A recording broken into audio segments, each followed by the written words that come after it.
अस्सलाम वालेकुम।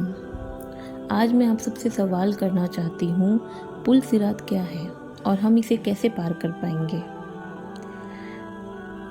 हम सब ये तो जानते हैं कि हमारा घर कहाँ है, हमारे घर का पता कहाँ है, रास्ता कौन सा है।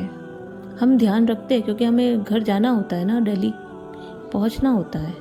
ठीक वैसे ही हमारा असली घर जन्नत है और जन्नत का जो रास्ता है बीच का, जन्नत तक ले जाने का, वो रास्ता पुल सिरात है। ये रास्ता जहन्नुम के ऊपर से गुज़रता है और जो जन्नत तक जाता है। इस रास्ते को मुस्लिम भी पार करेंगे और नॉन मुस्लिम को भी इस रास्ते से गुज़रना होगा। सभी को इस रास्ते से गुज़रना होगा। ये रास्ता बाल से भी ज़्यादा बारीक होगा और तलवार से भी ज़्यादा तेज होगा, लेकिन जन्नत में दाखिल होने के लिए इसे पार करना ही होगा। इस रास्ते को पार करते समय सबकी हालत अलग अलग होगी, सबकी कैफियत अलग अलग होगी। कोई बहुत आसानी से इसे पार कर देगा और किसी के लिए बहुत दुश्वारी होगी। कई लोग तो ऐसे गुजर जाएंगे जैसे मानो बिजली दौड़ी हो, अभी इधर थे और अभी उधर है। कुछ लोग हवा की तरह पार कर जाएंगे, कुछ लोग घोड़ों की तरह चले जाएंगे, कुछ लोग धीरे धीरे जाएंगे, कुछ लोग गिरते पड़ते संभलते पहुंच जाएंगे और कुछ लोग जहन्नुम में गिर जाएंगे। काफिरों के लिए भी बड़ा हसरत का मुकाम होगा जब वो पुल से गुजर नहीं पाएंगे और जहन्नुम में जा गिरेंगे। वो आग की लपटें उन्हें घेर लेगी। तब वो ईमान वालों को देखेंगे कि वो कितनी तेजी से जा रहे हैं।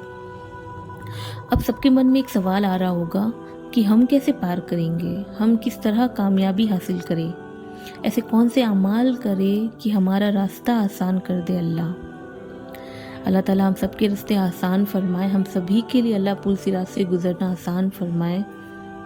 देखिए, अल्लाह ने अगर आखिरत की मंजिलें बनाई हैं तो उनको पार करने के रास्ते भी बताए हैं कुरान में। बस हम लोग दुनिया की टेंशन में खो गए हैं, हमें आखिरत याद ही नहीं रहती।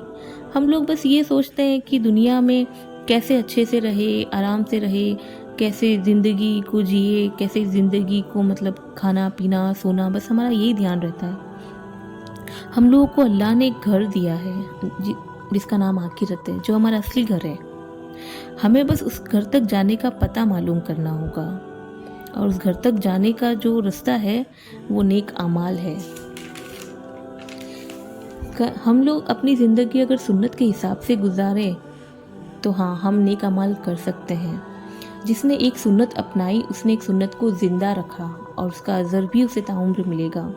सुन्नत रसूल में पाकीज़गी की बहुत बड़ी फजीलत बताई है। इस्लाम में पाकीज़गी को आधा ईमान बताया गया है। पाक साफ रहना भी ईमान वालों की निशानी है। अगर हम पाक रहते हैं तो हम आधा ईमान फॉलो करते हैं। अल्लाह ताला ने उन लोगों को अपना महबूब बताया है जो पाकीज़गी का पूरा ख्याल रखते हैं।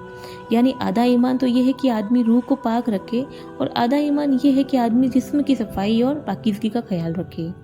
रूह की पाकीज़गी ये है कि इंसान हर तरह के कुफ्र और शिर्क से दूर रहे और नेक अखलाक अपनाए। तो अगर हम दोनों तरह के जिस्म और रूह, अगर हम दोनों को अगर पाक साफ रखेंगे तो जाहिर है कि हमारे आमाल भी अच्छे होंगे, हम भी अच्छे होंगे और हमारा रास्ता भी आसान होगा। तो आप सबसे ये दुआ की दरख्वास्त है और हम सबको मिलकर पूरी उम्मत के लिए दुआ करनी चाहिए कि अल्लाह ताला हम सभी उम्मत के लिए जो ये रास्ता है आसान फरमाए। और देखिए, मैंने आपको बहुत सिंपल रास्ता बताया है पाक साफ़ी का। प्लीज़ आप सब अमल कीजिए रास्ते पर, क्योंकि जब इंसान पाक साफ़ रहता है तो उसका आधा ईमान वो फ़ॉलो कर लेता है और जब आधा ईमान इंसान फ़ॉलो करता है तो आधा ईमान अल्लाह ताला उसे फ़ॉलो करवा ही देता है। दुआ में याद रखिएगा। अल्लाह हाफिज़।